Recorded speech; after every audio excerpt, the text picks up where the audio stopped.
Welcome back. Now, one of the things you may have noticed is that the squeeze page we chose did not have a place for your customer to enter their name and email address. That means we're going to have to look at another template and we're going to have to take a backward step. So we've already set the automation rule, but we need to go back to the step configuration. We need to click on Change Page Template. We need to confirm the change. And there are a few ways in order to do this.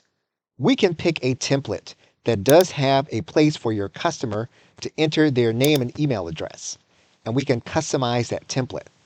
And so if we know that the customer is going to enter their email address into this form, we will then have that information. We can then click the submit button. We can customize the submit and then go to the next step with this button. And you'll see that here.